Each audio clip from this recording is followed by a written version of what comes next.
আজকে আমরা 5ই আগস্ট আমরা 15.5 বছর এই স্বৈরাচার সরকারের বিরুদ্ধে আন্দোলন করে আমরা 5ই আগস্ট আমরা মনে করি যে আমরা দ্বিতীয়বার দেশ স্বাধীন করেছিলাম। আমাদের যে ভাইদের রক্তের বিনিময়ে, জীবনের বিনিময়ে আমরা এই দেশে এই স্বৈরাচার শেখ হাসিনা, খুনি শেখ হাসিনাকে বিদায় করতে পেরেছি। এজন্যে আমরা সবাই খুব নিজেদেরকে ধন্য মনে করি। 15.5 বছরে তার কোনো ধরনের পতন হয়নি, কিন্তু 5ই আগস্ট 2024 পালিয়ে গেছে, তার কোনো হয়নি।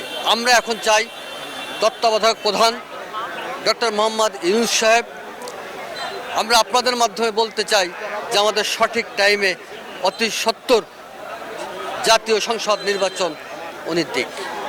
সেই জাতীয় সংসদ নির্বাচনের মাধ্যমে বাংলাদেশে নতুন একটা সরকার গঠন হবে, আর সেই আশা করি যে সেই সরকারটি জাতীয়তাবাদী দল বিএনপি গঠন করবে। ঐতিহাসিক ছাত্র গণ অভ্যুত্থানের নেতৃত্ব দানকারী প্রধান যে দল, রাজনৈতিক দল, সেটি হচ্ছে বাংলাদেশ জাতীয়তাবাদী দল। ছাত্ররা বৈষম্য বিরোধী যে আন্দোলন করেছিল, আমাদের নেতা জনাব তারেক রহমান আমাদেরকে নির্দেশ দিয়েছিলেন তাদের সামনে দিয়ে পিছনে থেকে এই খুনি ফ্যাসিস্ট শেখ হাসিনাকে উৎখাত করার এবং এক দফার আন্দোলনের।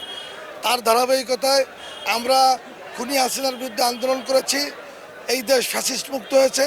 আমরা প্রত্যাশা করি এই তত্ত্বাবধায়ক সরকারের নিকট যে তাদের মাধ্যমে শেখ হাসিনা যেমনি আমিডামি নির্বাচন এবং রাতের ভোট করে এদেশের গণতন্ত্রকে হত্যা করতে চেয়েছিল, সেটি এই সরকারের মাধ্যমে পুনরুদ্ধার হবে এবং আগামীতে গণতান্ত্রিক পন্থায় বাংলাদেশ জাতীয়তাবাদী দল জনাব তারেক রহমান বেগম খালেদা জিয়ার নেতৃত্বে ইনশাল্লাহ আগামী যে জাতীয় সংসদ নির্বাচন হবে, সেই নির্বাচনে অংশগ্রহণমূলক নির্বাচনের মাধ্যমে, ভোটের মাধ্যমে, দেশের জনগণের ভোটের মাধ্যমে ইনশাল্লাহ ক্ষমতা আসবে।